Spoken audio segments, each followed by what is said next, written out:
नर्मदे हर गुरु जी। मात नर्मदे है। नर्मदे। आज आपका आना हुआ और आज है तो आप आज 12 जुलाई है।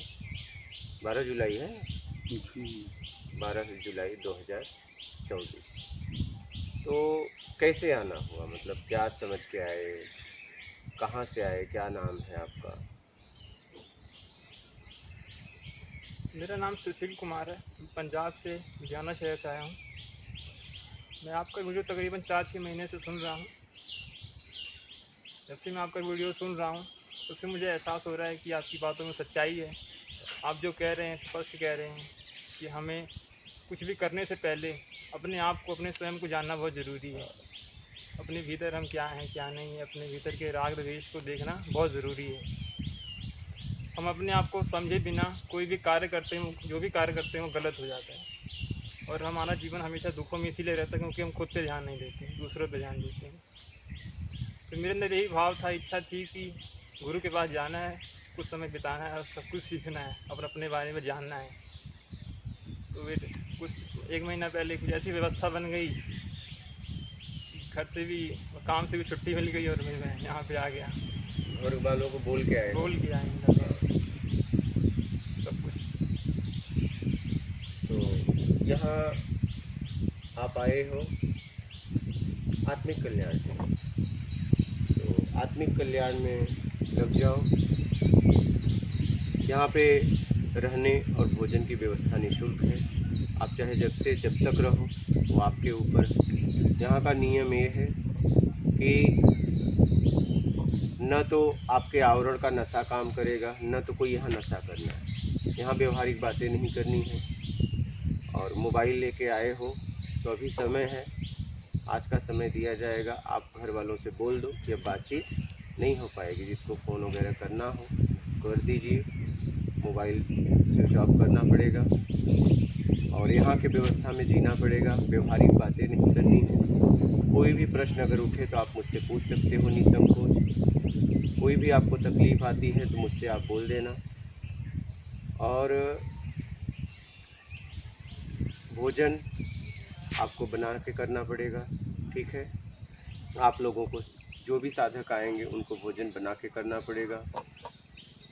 और भोजन में मसाला वगैरह, तेल वगैरह नहीं मिलेगा। बस हमारा शरीर, हमारे शरीर को जितने में पोषण मिल सके वो अनाज मिलेगा, ठीक है। उसको पका के खाना है और अपने आत्मिक कल्याण के लिए साधना करना है।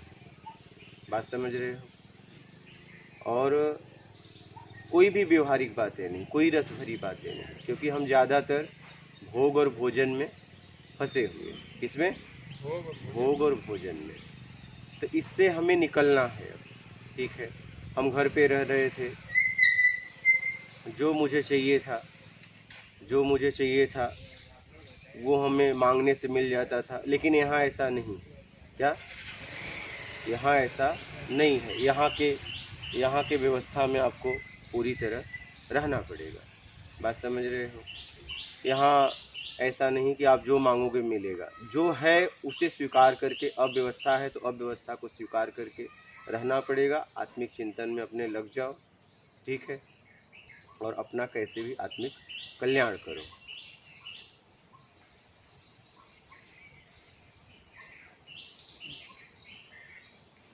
और पूरी तरह यहाँ के नियम का पालन करो और अपने आप को समझने में अपने आप को लगा दो। मतलब जितना भी समय रहो, जब से चाहे जब तक रह सकते हो, लेकिन जितना भी समय रहो पूरी तरह साधना में दो।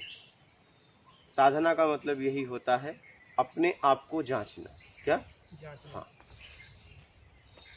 दूसरों को नहीं, क्योंकि जन्म से जब से हम समझने लायक हुए हम दूसरों को ही जांच रहे हैं, कभी अच्छे में कभी बुरे में, बिना मतलब का। बड़ा छोटे में हम जांच रहे हैं और अब अपने आप को जांचना है। ये कुटिये के दायरे में रहना है। आप यहाँ से उधर नहीं जा सकते, यहाँ से नर्मदा तट और यहाँ आप घूम सकते हो, ठीक है। ये बाहर नहीं जा सकते। कोई सामान बाहर से मंगा के आप खा नहीं सकते यहाँ पे, ठीक है। और अपने आत्मिक कल्याण के लिए काम करो। ठीक है, ये नियम है। कुछ बोलना है आपको? नहीं। हाँ, कुछ बोलना है तो बोल सकते हैं। ये नियम है, इसी नियम में रहना पड़ेगा। भोजन आपको शाम को बना के खा सकते हो, दोपहर को कभी भी एक समय नाश्ता हल्का मिल जाता है, जितने में हमारा शरीर चल सके। ये व्यवस्था यहाँ पे है, और ये व्यवस्था कोई भी साधक आ जाए सबके लिए निःशुल्क है, कोई भी साधक। मेरा एक सवाल था। हाँ बोलिए। मेरा सवाल ये है कि जो हम 3 टाइम भोजन खाते हैं, हाँ, क्या गलत खा रहे हैं? आप अगर गृहस्थ में हो और आप घर पे हो, काम काज कर रहे हो, तो आप अपने शरीर को कैसे चलाना है, आप 3 टाइम खाओ चाहे जितने टाइम खाओ। अगर साधक का जीवन का चुनाव किए हो अपने आप को समझने के लिए, तो उसमें आपको शरीर को चलाने के लिए भोजन करना है, क्योंकि यहाँ कोई काम तो आपको करना नहीं है, कोई मेहनत है नहीं। ठीक है, जब हम ज़्यादा मेहनत करते हैं तो हमारे शरीर को पोषण चाहिए। जैसे मान लीजिए कोई गाड़ी है, आप जितना चलाओगे उतना उसमें पेट्रोल या डीजल चाहिए नहीं, लेकिन आप खड़ी करके रख रहे हो, बस आसपास घुमा रहे हो, तो तेल कम लगेगा कि ज़्यादा लगेगा? कम लगेगा। कई लोग बैठने वाला भी काम करते हैं, लेकिन वो भी उतना ही खाते हैं।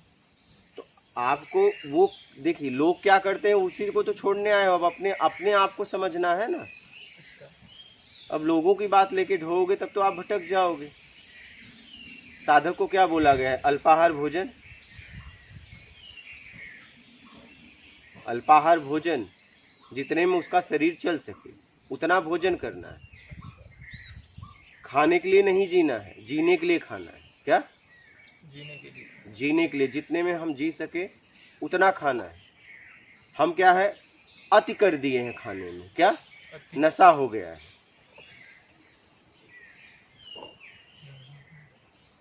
हम अति कर दिए, हम शरीर को उतना खिला रहे हैं जितना जरूरत नहीं, इसीलिए तो हमारा पाचन क्रिया खराब हो जा रहा है।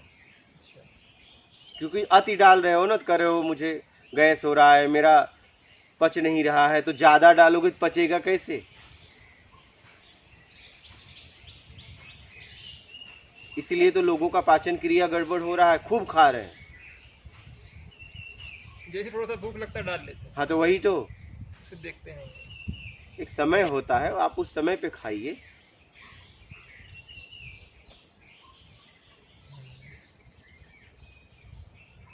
और साधक के लिए भोजन का और बातों का विशेष महत्व है। क्या?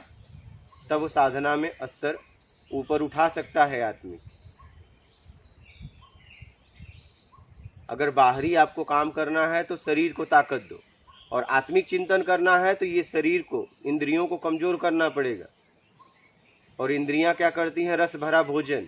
इंद्रियों को कैसे ताकत मिलती है? रस भरा भोजन, रस भरी बातें। क्या? रस भरा भोजन और रस भरी बातें। तो ये दोनों मत दो, न रस भरी बातें करो न रस भरा भोजन दो, तब आत्मिक चिंतन होगा। क्योंकि जब भोजन में स्वाद नहीं होगा तो भोजन उतना ही खाओगे जितना जरूरत है, उससे ज्यादा खाया ही नहीं जाएगा। और स्वाद भरा भोजन होगा तो होगा कि और खा लूं, और खा लूं। आप समझ रहे हो? इसलिए हमने यहाँ पे तेल मसाला नहीं रखा है। स्वाद से कोई फायदा है? बताओ। भोजन से फायदा है ना, तो हमें तकलीफ कहाँ से है? स्वाद से। स्वाद भरी बातें चाहिए, स्वाद भरा भोजन चाहिए।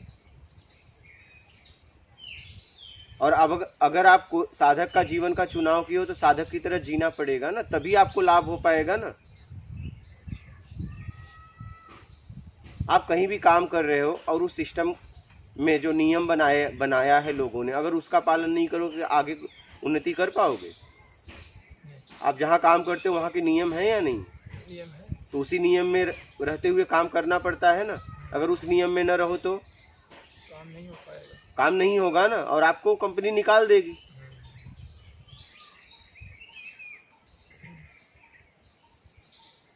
विद्यार्थी अगर पढ़ता है तो उसके नियम है ना, देखो ना, वो कभी भी नहीं खा सकता, रेसस में खा सकता है। क्या? अब वो बोले पहले घंटे में बोले मुझे भूख लगी है, तो खाने दिया जाएगा? विद्यालय के नियम है ना, आपको कितने बजे पहुंचना है, कितने बजे रेसेस होगा, कितने बजे छुट्टी होगी, और आप रेसेस में जितना समय मिलेगा उस समय में खाना है। अब कोई विद्यार्थी बोले कि नहीं पहले घंटे के बाद दूसरी घंटी में मुझे भोजन करना है, मैं जा रहा हूँ, वो विद्यार्थी बोले मैं जा रहा हूँ, तो वो विद्यालय कैसे चलेगा? तो इस जगह पे आप सीखने आए हो, इसलिए यहाँ का नियम का पालन करोगे तभी आप कुछ सीख पाओगे। यहाँ तो सीखने के लिए आए हो ना, अपने आप को समझने के लिए आए हो ना, तो यहाँ के नियम का पालन करोगे तभी ना समझ पाओगे। अगर नियम का पालन नहीं किए तो कैसे समझ पाओगे? अगर स्कूल में, विद्यालय में नियम के पालन नहीं हो तो क्या विद्यार्थी पढ़ सकते हैं? कोई पहले घंटी में बोले मुझे भूख लगी, मास्टर साहब मैं जा रहा हूँ भोजन करने, कोई दूसरी घंटी में बोले, तब तो टीचर बैठा का बैठा रह जाएगा, कोई वहाँ भोजन कर रहा है, कोई वहाँ भोजन कर रहा है। इसीलिए रेसस नियम बनाया गया कि रेसस में आप भोजन कर सकते हो, रेसस में जाके भोजन कर सकते हो। समझ रहे हो? तो जहाँ भी गए हो उस नियम का पालन करना पड़ेगा। हम क्या कर रहे हैं? साधक का जीवन का चुनाव कर रहे हैं, लेकिन भोजन मुझे जैसे हम गृहस्थ जीवन में रह के भोजन करते हैं वैसा चाहिए। तो जब इंद्रियों को आपने पोषण दे दिया तो आत्मिक चिंतन कैसे होगा?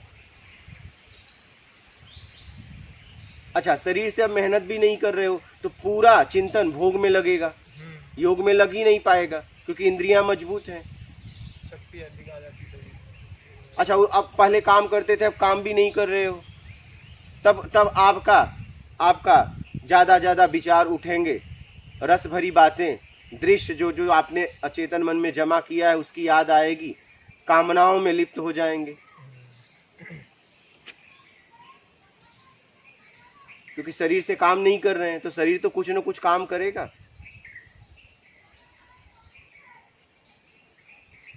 उसमें ताकत है ना, ताकत है ना, तो शरीर कुछ न कुछ तो काम करेगा। इसलिए सोच समझ के जहां गए हो, जिस काम में, जिस फील्ड में आगे बढ़ना चाहते हो, उस फील्ड के जो भी नियम है, उस काम के जो भी नियम है, उसका पालन करते हुए अगर आगे बढ़ोगे तो उन्नति कर जाओगे। और अगर आप नियम का पालन नहीं करोगे तो उन्नति नहीं हो सकती। अगर नदी के इस पार से उस पार जाना है तो आपकी करोड़ों की गाड़ी नहीं काम आएगी, नाव काम आएगा।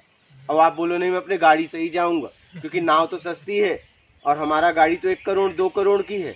नहीं, वहाँ नाव ही लेना पड़ेगा। अच्छा, अब रोड पे जाना है तो वहाँ नाव नहीं काम करेगी, वहाँ गाड़ी आपका काम करेगा। बात समझ रहे हैं? तो जीवन में आपने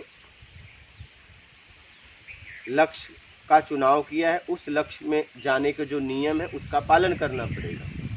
अगर आप ठंडी में गर्मी का वस्त्र पहनोगे, गर्मी में ठंडी का वस्त्र पहनोगे तो चल पाएगा? अब कोई बोले नहीं मैं गर्मी में भी स्वेटर पहनूंगा तो पहन पाएगा? और ठंडी में बोले गर्मी वाला वस्त्र पहनूंगा, हो पाएगा? तो इसलिए नियम, संयम, धैर्य से आगे बढ़ो और अपना कैसे भी आत्मिक कल्याण करो।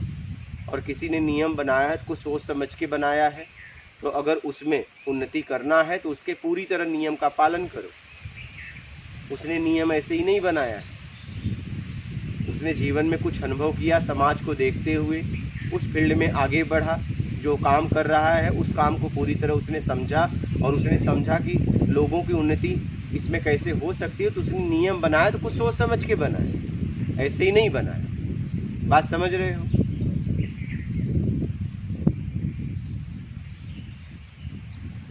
और हम क्या है, नियम का पालन नहीं करना चाहते और आगे बढ़ना चाहते हैं। कैसे आगे बढ़ेगा?